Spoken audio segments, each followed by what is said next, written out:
Thank you kindly. I want you to know, first of all, I'm honored to be able to come and speak to your students and teachers. I have great respect for education, and I'm just delighted to be able to come into an atmosphere of this sort and tell you a little bit about my meager background. First of all, I want to tell you that I was born in 1926. That means that I'm older than most of you. That means I'm 93 years of age. In 1945, I was in high school, and I was drafted into the military. This is during World War II. Adolf Hitler was really marching up and down Europe like he wanted to. Of course, the war ended just before I was drafted, and I was happy that the war ended in Europe. But I was drafted anyway, went through basic training, and I was taken to Europe. I went to Germany as an occupation soldier to help keep the country stabilized. One of the things I want to tell you, being in the military, when I got to Germany, I saw how dreadful, how bad the condition was. Now, the people in Germany lived probably just like we folks in America. They were financially, they were well off. And when I got to Germany, one of the towns I went through, I think it was Bremerhaven, and American bombers had completely leveled that city. There was not a building standing. I met a lot of people in Germany, and of course I didn't meet a lot of men because Hitler had drafted the men, and most of them that were left alive, they were prisoners. But what I saw when I got to Germany, people were hungry, they needed clothing, they needed food, and one of the things I said, I hope war will never come to America. I was willing to go and fight until I died to keep that kind of condition from coming to my home country. You just cannot imagine a mother with 4 or 5 children looking for food to feed them from day to day. And that was very touching. One of the things I can remember as a soldier, I didn't smoke. And you could take your cigarettes and go down and sell them and get, for a carton of cigarettes, you could get $50. And sometimes if you got $50, the Army would allow you to keep some of that money and send it home. When I saw the condition in Germany like that, I gave all of that money to the people so they could buy food and buy clothing. So I stayed in Germany for 18 months. Now, it was not peaches and cream. I can remember that one of the first jobs that I had was to help guard the SS prisoners. Hitler had some well-trained, brave, courageous soldiers. We had rifles, but if you weren't very careful, they were so courageous they'd come and try to take your rifle from you. And if they took your rifle from you, they sent your dog tags home. That's just how brave they were. So for a period of time, that's what we did. Of course, it seemed like months when it was just a matter of days. One of the interesting things that happened to me when I was in Germany, I went there as a private. And one thing I did when I was in basic training, every opportunity I got, I went to school. I studied typing and shorthanding. Now, I don't remember anything about shorthand now, but I did keep the typing before me. And when we got settled down as a private, I got promoted in 3 months from a private to staff sergeant. And the reason why they promoted me because they thought that I had the ability to lead. I learned something. You must be obedient. In the military, you do what you're told to do. I don't care how tough the task was, you got to learn how to do what you're told to do. And I did it with great joy. So for a long time, I served as a platoon sergeant. One of the tasks that I had as a platoon sergeant, they put me in charge of a laundry company.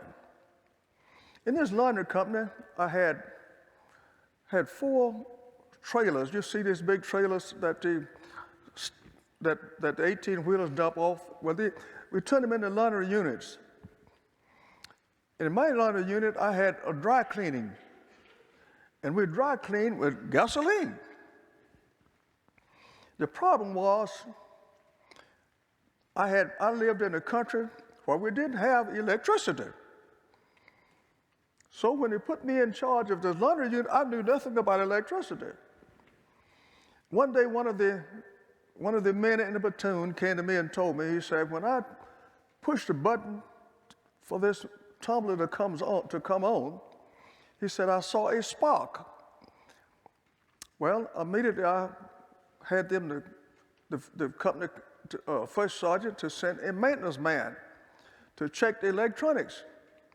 And of course, he thought he had checked it pretty good. And the next day, when we got to work, this tumbler held about 5 gallons of gasoline. The soldier went in and he pushed a button, and that spark, can you imagine what spark does with gasoline? It blew that trailer, and the front of that trailer went up off the ground. And there were 2 other trailers next to it, and they were engulfed in flame immediately. I was just fortunate I had just left that trailer. When I looked around and saw my men jumping off the trailer, and their clothes were burning off of them, and all the skin came off, it scared me to death. Now, they couldn't have been in a worse shape if they had been shot. But we had 4 of our good men. It could have been me. Now, the war was over, but people still getting killed. It doesn't matter whether you get killed, if you get shot with a BB rifle through the head, or you were at this point 0 when a large bomb was dropped. You're dead just the same. And it was unfortunate. We lost 4 of our best soldiers. I didn't see them die. They took them to the hospital, and I never saw them again. Now, they wouldn't tell me what happened.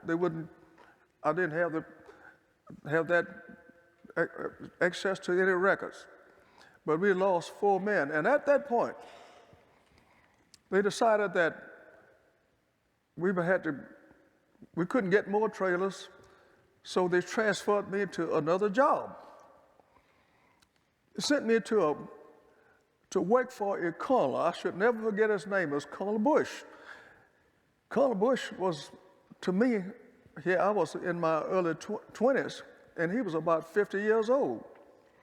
And he told me where he was from, and he was a fine gentleman.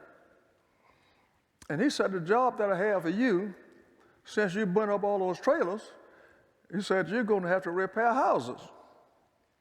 In Germany, the houses had these clay roofs, and many of them had been hit by bombs. So he sent me out with about 4 or 5 helpers to these houses that were not completely destroyed. He said, I want you to go out and repair them. And what we would do is take the houses that was not repairable and take the roof and take it over to the good ones. And that was a job I did for about 3 months. Colonel Bush was such a fine person. He said to me, he said, Sergeant, if you would re-enlist, I'd make you a master sergeant. Now, how much time will I have to add on for re-enlistment? He said, at least 3 years. I said, Colonel Bush, I could have stayed in the Army dead 3 years. And of course, it was kind of humorous, but it was interesting. Colonel Bush would sit back in this big chair every day, and he would have me to come to his office, and he would tell me some of his long stories. And and he told me he was from Spartanburg, South Carolina. And I had been to Spartanburg. And he told me one of the things, he said, when I get out of the Army, I'm going to go home. I know it's a big joke. He said, I'm going to put a fence around my house. I'm not going to let the wife go out the yard. And I knew right then who the boss was. But he was a very refined person, and honestly, the Army would have been a pleasant place. If I could have stayed with Colonel Bush, I probably would have stayed in the Army. But he told me, he said, I'm going home. Here he's trying to get me to re-enlist. He's fixing to leave. But sure enough, in about a couple of months, Colonel Bush was transferred. So they took me and moved me to a compound, a whole battalion in this compound, and I don't remember exactly how many men are in a battalion, but we had to have, I didn't have a job. Here's one of the first 3 graders with no job. So the battalion commander took me and said, we either reduce you to a private or we're going to put you to work. So he put me in charge as charge of the mess hall. I had never been to school to cook, didn't know how to boil water, and here I am, got to make sure that a battalion of people are fed. And I want to tell you about this, the building that we used for mess hall. In Germany, the horse barns were fabulous buildings. They were, from the outside, you thought people lived in it. So when we, inside of it, there's a horse barn had to be cleaned up. I mean, they were high ceiling, they had to be cleaned, scrubbed and painted. And of course we had some German laborers to help us. And we cleaned that building. And before we could use it as a mess hall, they had to check this for the bacteria level. It was interesting. I don't forget what type of gadget they used, but you know what bacteria is. If you've studied anything about, well, if you don't know what bacteria is, you ask your biology teacher, they'll tell you.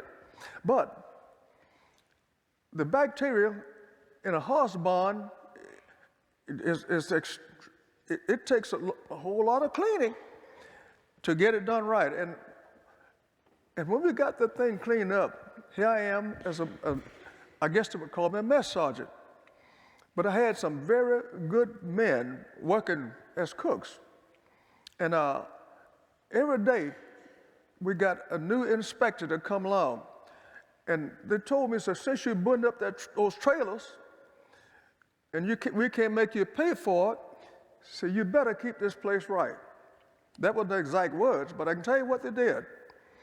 They would come in every day and check for the bacteria. I didn't know what bacteria was at the time. I thought it was a little person.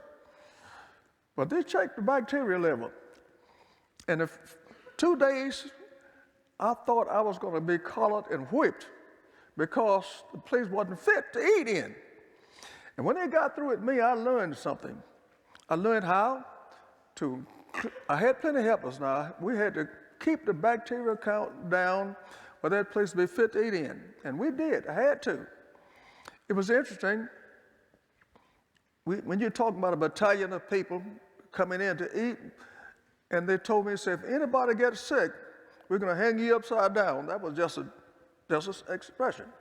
But we did the job well. And you can imagine, you go to bed at night and you're not sure whether your cook's going to show up on time. I just happen to be fortunate to have some very good men. They would go on a pass. I had one of our best cooks. If you let him go on his pass, give him his passes on for 3 or 4 days, everything fine. And sometimes he would go out, as soon as he got out the gate, he'd get drunk. Then you wonder if he's going to ever come back. And his name was Green. Sergeant Green was probably one of the best cooks in the Army. And if you gave him his pass, and you waited for Green to come back, and you wonder if he's going to come back, going to be back on the job, you go check his room, he'd be up, getting his shower, he would clean those fingernails, and he would do everything just right. He never missed a lick. And Green was a good cook, and he took care of me. He's told me, said he was one of those men who had been in the Army. He was a career man. And he taught me how to make sure, how to keep that place clean. It was interesting, because in the Army, all of you men that have been in the Army, everybody, I suppose, had to do what they call KP. KP was the kitchen police. You had to go to the report to the mess sergeant, and when they got through, you had to scrub the floors and clean all of the pots and make sure everything was just perfect. And the company that I was in when I did my basic training, they'd make you clean the walls. I learned some things. But while I was in Germany, in this big mess hall, everything worked just great. And I want to tell you something. I learned something. You got to learn how to be obedient. And some young people say, well, when he decided he wanted to be disobedient, if you didn't do right, they would put you in jail. Y'all ever been in jail? We had one man that was completely, he was just outrageous. And he would not obey anybody. So we had one of the NCOs to take him and give him a ride in a Jeep. They had a prison. We call them stockheads in the Army. I think that's what you call them then. And they took this fella and took him out and rode around and showed him where he was going to be if he didn't act right. And it was interesting, had a tower, and this tower had a 30 caliber machine gun. And it was pointed down, and as you go around, this machine gun would follow you. And it scared him good. And when he came back from looking at where he was going to be, he was one of our best soldiers. It was interesting. I had a lot of things that happened when I was in Germany. At another point, I lived in this compound, and in order to get in the compound, you had to go through the checkpoint. And we had a fellow on guard duty that was well trained, and whenever you got to that gate, you were supposed to stop and let him check see whether you were the right person to go in, because there were still German soldiers that would sneak in and do some damage. It was interesting. One afternoon, I had walked away about a half a mile, and I heard the sirens. And I heard all this noise. I said, I better turn around and go back. And when I got back to the company, there was a Jeep. There was a lieutenant that was in charge and had two people in the Jeep with him. Got to the gate, and they didn't stop. And this soldier had strict orders. You don't let anybody come into this gate, because he might go in and kill up some soldiers. And what he did with that rifle, he shot into that Jeep. And he killed one man. And that was kind of unusual. We weren't supposed to be killing each other. But he killed one, and other two were badly injured. And you can imagine the terror and the fear that it brought onto the company. Now, it was interesting. Some of you men in here might have been officers in the military, but if you're an enlisted man, you could get court-martialed. I call it court-martial. You could go to jail, and you might get 3 months or 6 months, and you get restored. If you were a commissioned officer, I was told that there was only one type of court-martial called a general court-martial, and when they got through with you, you were through with the military. So the officer that was shot in the Jeep, I was told that they court-martialed him because he ordered the Jeep to keep going. And I thought that was a scary experience. One thing I learned in the military, you follow orders. Do what you're told to do. You may not like it sometimes. When you're at home with your mom and daddy, you might defy your daddy, and he just get that switch. In the military, you didn't do that. You did exactly what you were told to do. If you did that, everything worked out fine. But at any rate, it was interesting. I went through, let me tell you about my trip to going to Germany. Now, some of you folk like to go on a cruise. At least you think you did. I had never been on the water before. Put me on this big ship and started across the Atlantic Ocean, and I thought it was going to be a sweet trip. I got seasick. And stayed. It took 3 days to get across the Atlantic Ocean, and I was seasick almost the whole time I mean sick. You don't know what seasickness is. You think you're going to die yesterday. That's how bad it was. But it was interesting. And when we came back from Germany, I got seasick again. But I was coming home then. I want to tell you something else about the military. After I left Germany, I came home, and I decided the best thing for me to do is go to school and try to get an education. And this is always important. So when I went to school, I came home to go to school. I was born and reared in South Alabama, a little town called Hayneville in Lowndes County. That's about 20 miles south of Montgomery. It was interesting. When I came to school, I came here to Alabama A&M. And the reason I came to A&M because I wanted to study agriculture. I grew up on a farm, and I had observed my most favorite teacher was an agriculture teacher. I could have gone to Tuskegee and studied building construction. It probably would have been rich by now, too. But I wanted to study agriculture.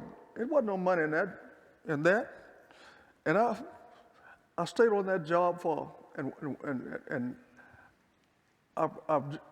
was interesting. I had joined the Army Reserve. I just liked the military so well, and all these old soldiers know this is why you have this withdrawal problem when you get out of the Army. You don't want to leave your buddies. You thought you wanted to leave them. So I joined the Reserve so I could still have military contact. And guess what happened? I didn't want to go back in the Army now. I just wanted to be close. The Korean War started. In the reserve unit that I was in, and the president at the time was named Harry Truman. He liked us. So he called us back, and we had to go to Korea. So we had to go through a period of basic training and whatnot. They called us back in September, I think, that year. And that was in 1950. So on January 1st, 1951, I landed in Korea. And crossing the Pacific Ocean, it took us 21 days. And I was sick 20 days. I mean, I was so sick that I thought they're going to have to put a flag over me. But when we got to Korea, it was interesting. We didn't know where we were going to. We knew that the North Koreans were just running over Americans, few soldiers we had. And they had pushed us, our forces, all the way down almost to the ocean. So we had to land at the very southern tip of the peninsula to the town called Busan. If you ever look at your map, Busan is a large city, seaport, on the southern tip of Korea. So that's where we ended up. It was interesting when we got off the ship, they had tents already set up for us, didn't have any food for us. Can you get a soldier being hungry? You're talking about griping. When you get hungry, you get fussy. It was interesting, for 3 months, we didn't have a company ration. But the company next door, we ate their leftovers. And every day at lunchtime, I knew what the menu was. It was corned beef hash, cornbread, and cabbage. For 3 months. Don't you tell anybody I said that now. Don't give me any of that stuff today. But when you're hungry, you eat anything. Another thing that happened when I got to Korea, it was cold. It was so cold until you could put on all the clothing you wanted and you still couldn't keep warm. And we saw bodies on the street when we got to Korea, and that was in January. And those bodies stayed there, some of them, until March. And they didn't smell because they're just frozen. It was just that cold. They put me in a petroleum unit where we had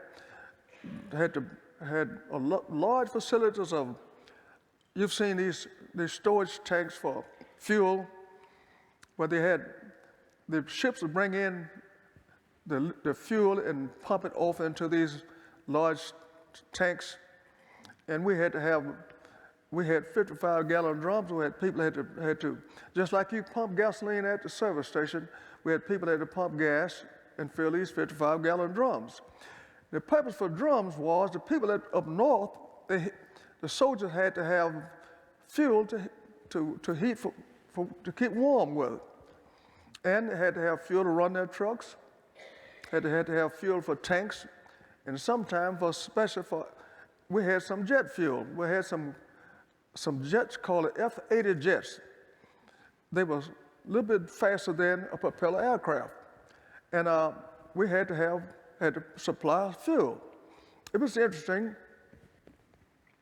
The outfit that I was in, when you're in a petroleum situation, some of those drums will leak and the ground stayed wet and muddy with fuel oil all of the time. When we got to Korea, I had 2 pair of shoes.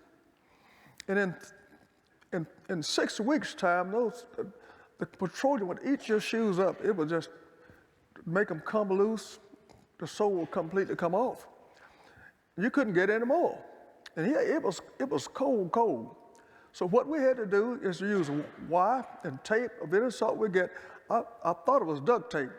We had to use duct tape to tape these shoes up. And you can imagine standing in fuel, and it was cold.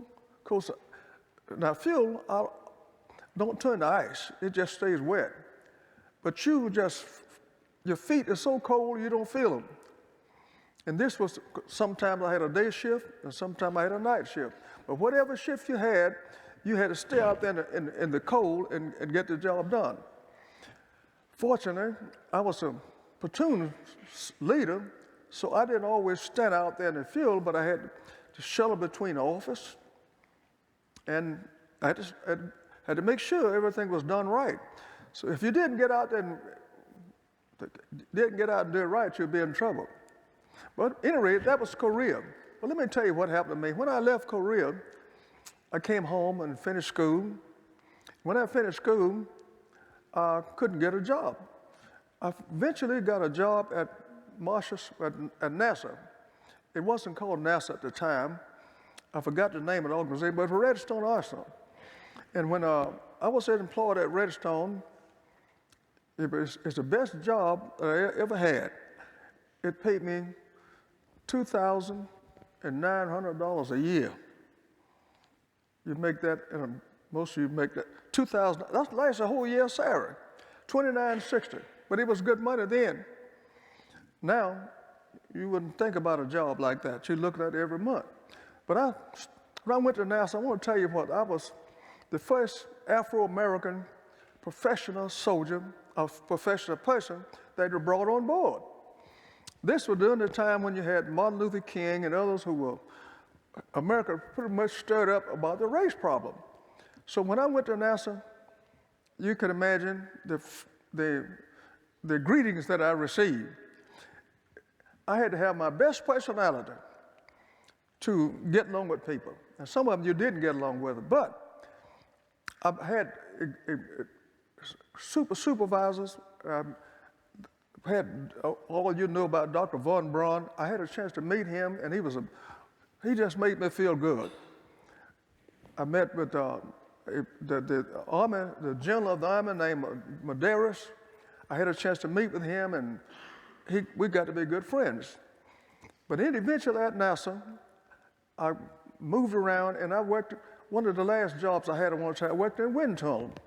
Wind tunnel is where you take scale models, and I had a chance to work on the Saturn V, and we took a scale model of the Saturn V, and you put it in a wind tunnel, and the wind tunnel, you have variable speeds, and it feeds up to 4,000 miles per hour, stuff like that. And that determined whether or not that model when you made it into a real thing, whether or not would fly. And it was interesting. The Saturn V was one of my prize model work that I did. At the wind tunnel, I became what you call a computer operator, and that was the easiest job. Of course, I did some of everything, but as a technician, I took care of all the computer work for that wind tunnel. We had 2 wind tunnels, and it was just interesting. I couldn't tell you more about it, but I want to tell you one thing you do. As students, please do your best to get the best education you can. Love your teachers and respect and obey, and keep going to school and learn all that you possibly can, but be good students and well-behaved people. If you do that, you can get along with your mom and daddy, you get along with your teacher, and you can get along with the police department. Isn't that wonderful? I want you to know I appreciate you so much. I appreciate Chris for giving me this chance to come and speak to you. Thank you. Yeah. Thank you.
Thank you.